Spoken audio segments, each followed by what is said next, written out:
Carta aos Gálatas. Essa tem sido uma carta bastante debatida e muitas vezes mal compreendida.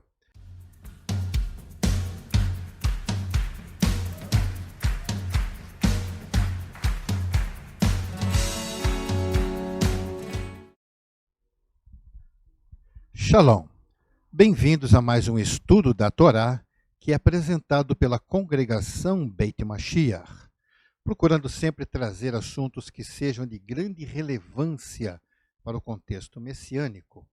Hoje nós vamos iniciar um estudo sobre a Carta aos Gálatas. Essa tem sido uma carta bastante debatida e muitas vezes mal compreendida. Então, a carta à comunidade messiânica da Galácia, ela tem uma importância significativa na teologia dos seguidores do Messias Yeshua. Ao longo dos anos, temos visto, então, uma certa dificuldade na compreensão de alguns pontos desta carta, os quais nós vamos tentar comentar durante esta série de estudos. A Carta aos Gálatas foi escrita provavelmente no ano de 55 da Era Comum, ou seja, ainda dentro do primeiro século. Ainda que alguns contestem esta data, mas é confirmada como mais importante do que a data é a sua autoria, como sendo de Shaul de Tarso. É importante nós notarmos os detalhes da introdução desta carta, que encontramos então em Gálatas, capítulo 1, versos 1 e 2, que diz assim: Paulo, apóstolo, não da parte de homens, nem por meio de pessoa alguma, mas por Yeshua HaMashiach e por Deus Pai, que o ressuscitou dos mortos, todos os irmãos que estão comigo às comunidades da Galácia. A linguagem usada por Paulo, ela soa aparentemente pouco judaica por parte dos gentios judaizados que são muito puristas, defensores do judaísmo, acha que Paulo é muito cristão. Mas é exatamente a linguagem usada pelos judeus messiânicos do primeiro século da Era Comum. Shaul, ele descreve a sua condição reconhecida pela liderança da comunidade messiânica em Jerusalém. Ele não coloca Yeshua apenas como um personagem histórico que devemos lembrar como um mártir de uma causa, e um profeta a ter suas palavras avaliadas e julgadas, mas Shaul coloca como um personagem ativo, juntamente com o Eterno, agindo em perfeita conformidade, alguém com quem ele tem afinidade, um ser divino, conforme Isaías, capítulo 9, versos 6 ao 7. Se Yeshua fosse um homem apenas, não teria esta distinção que Paulo lhe dá. Segue Shaul deixando clara a sua visão para a comunidade nos versos 3 ao 5, que diz assim: A vocês, graça e paz da parte de Deus, nosso Pai, e do Senhor Yeshua HaMashiach, que se entregou a si mesmo por nossos pecados, a fim de nos resgatar desta presente era perversa, segundo a vontade de nosso Deus e Pai, a quem seja glória para todos sempre. Amém. Yeshua foi o responsável por pagar o resgate pela nossa vida de pecado. Coisa inviável para um homem nascido como todos os homens. Negar que Yeshua tem origem divina, que nasceu de uma virgem e tem direito à adoração, é negar a Torá e rejeitar o Eterno. Shaul coloca Yeshua no mesmo nível do Eterno. Por quê? Porque é assim que os primeiros messiânicos já entendiam o Messias. Por isso, Paulo fez a construção da frase usando e do, unindo Deus nosso Pai com Senhor Yeshua. Depois da sua introdução, repleta de recordações do que já havia sido ensinado à comunidade gálata, Shaul entra direto no problema que foi detectado no meio dos gentios messiânicos que serviam ao Eterno e conheciam a Yeshua. Os versos 6 e 7 dizem assim: Admiro-me de que vocês estejam abandonando tão rapidamente aquele que os chamou pela graça do Messias para seguirem outras supostas boas novas que, na realidade, não são boas novas de forma nenhuma. O que ocorre é que algumas pessoas os estão perturbando, querendo perverter as boas novas do Messias. No meio do primeiro século, já apareceram pessoas fazendo o que hoje vemos com uma certa frequência. Pessoas, movidas por sei lá que motivo, entendem as Escrituras de forma deturpada e querem impor as suas ideias para pessoas volúveis, que se tornam vítimas desses pregadores falsos messiânicos, que criam perturbações e confusão na cabeça de muitas pessoas que antes até estavam bem em suas comunidades, mas sob a influência maligna de elementos que não recebem inspiração do Ruach, mas possivelmente de outra fonte, abandonam as suas raízes e enveredam por espaços que mais se assemelham a pântanos espirituais. Shaul soube de alguns perturbadores que estiveram nas comunidades da Galácia e espalharam o seu veneno, arrastando até os seus líderes a seguirem perversões das boas novas. E o pior é que isso aconteceu com certa facilidade. Todos os que sabem que um dia foram tocados pelo Espírito de Deus para reconhecer que Yeshua, ou Jesus, é o seu Salvador, e sabe que a sua vida foi transformada, precisam ser inteligentes o suficiente para rechaçar qualquer doutrina que coloque em questão aquilo que o Eterno já lhe deu convicção. Vamos ver os versos 8 e 9.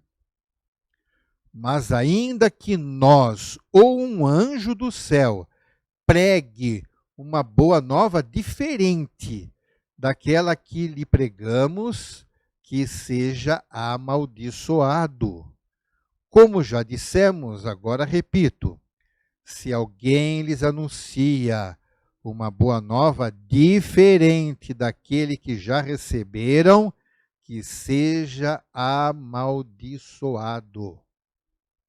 Sim, eu sei que acontece com razoável frequência que pastores e líderes podem até se desviar do seu chamado e enveredar pela ganância e irresponsabilidade espiritual para com seus congregados, ensinando heresias e desviando do alvo que é a salvação. Esses prestarão contas dos seus atos, mas algumas pessoas ficam tão decepcionadas por causa do mau testemunho que preferem culpar toda a comunidade e escolhem se afastar do caminho das Escrituras, generalizando as falhas para todos os líderes, sem nem mesmo conhecer todas estas pessoas. tornando-se assim alvos fáceis para qualquer um que fortaleça a sua decepção a ponto de rejeitar tudo o que viveu, até mesmo as coisas boas. O alerta de Shaul ainda é válido para as nossas vidas, como ele disse, ainda que nós mesmos, ou seja, os próprios evangelizadores originais da comunidade, poderiam mudar de posição, ou mesmo que alguém tenha uma experiência sobrenatural de ver anjos ensinando algo diferente do que foi revelado a você pelo Ruach, saiba que até anjos se desviaram da presença do Eterno e que demônios podem se apresentar como anjos de luz. Portanto, cuidado. Não deixe a presença de Deus na sua vida ser aviltada por aquilo que você até gostaria de ouvir, mas que não é verdade. Se alguém se deixa enganar por doutrinas de demônios, não pense que poderá se justificar diante do justo juiz, alegando que foi enganado. Quem seguir doutrinas espúrias será julgado pela própria escolha que fez. Shaul, ele era bem racional e gostava de exercitar a inteligência das pessoas. Vamos ver o verso 10. Diz assim: acaso busco eu agora a aprovação dos homens ou a de Deus? Ou estou tentando agradar a homens? Se eu ainda estivesse procurando agradar a homens, não seria servo do Messias. Vamos raciocinar. O que é mais importante? Agradar os homens ou ao Eterno? Eu acredito que você responderia agradar ao Eterno. Mas na prática, tem muita gente mais preocupada em agradar as pessoas que até esquece o Eterno. Validando a mensagem que Shaul recebeu, vamos ver os versos 11 e 12. Irmãos, quero que saibam que as boas novas por mim anunciadas não são de origem humana. Não a recebi de pessoa alguma, nem me foi ele ensinado. Pelo contrário, eu recebi de Yeshua HaMashiach por revelação. Considerando que Shaul tinha uma sólida formação judaica acima da média dos judeus da sua época, ele era confiante no seu conhecimento da Torá. Ele era ativo na sua religião e era valorizado até pelos seus superiores. Portanto, ele não tinha motivo nenhum para querer mudar a sua fé. A primeira experiência com Yeshua, ele teve a caminho de Damasco. O Eterno instruiu e enviou a pessoa certa para transmitir a ele as instruções iniciais. Yeshua apareceu para alguém, deu a dica, isso, ou seja, a instrução veio direta do Eterno. Ele se retraiu em oração para aprender mais, e o Espírito de Deus lhe deu revelações maravilhosas. Por isso, era difícil alguém se opor a Shaul. Neste caso, seria prudente desconsiderar a sua instrução para nós? Bem, Shaul tinha tudo para construir uma carreira de liderança religiosa bem-sucedida. Mas olha o que diz o texto do verso 13 ao 16. Vocês ouviram qual foi o meu procedimento no judaísmo, como perseguia com violência a comunidade de Deus procurando destruí-la. No judaísmo, eu superava a maioria dos judeus da minha idade e era extremamente zeloso das tradições dos meus antepassados. Mas Deus me separou desde o ventre materno e me chamou por sua graça. Quando lhe agradou revelar o seu Filho em mim para que eu o anunciasse entre os gentios, não consultei pessoa alguma. Há um texto realmente que me toca profundamente e ajuda a entender o que Shaul disse nesta passagem. Está lá na Bessorá de Yohanan, de João, capítulo 10, nos versos 27 e 28, que diz assim: As minhas ovelhas ouvem a minha voz, eu as conheço e elas me seguem. Eu lhes dou a vida eterna e elas jamais perecerão. Ninguém as poderá arrancar da minha mão. O Eterno conhece uma pessoa muito melhor do que ela mesma e a conhece antes dela vir ao mundo, de fato, antes mesmo da criação, porque ele sabe qual será a escolha de alguém em uma determinada situação. Assim, o Eterno escolheu Shaul antes mesmo dele nascer, e não importando o que ele fizesse e nem o que ele aprendesse, a revelação do Eterno o levaria ao caminho pré-programado para ele. Mas não pense que é diferente para a sua vida. Se você ouviu a voz de Yeshua e creu nele, é porque você pertence ao seu rebanho. Caso contrário, seguiria um mercenário. Uma ovelha conhece a voz do seu pastor. Shaul era temido entre os messiânicos. Levou um tempo para ele ser aceito no meio messiânico, e também que ele fosse perdoado pela sua perseguição.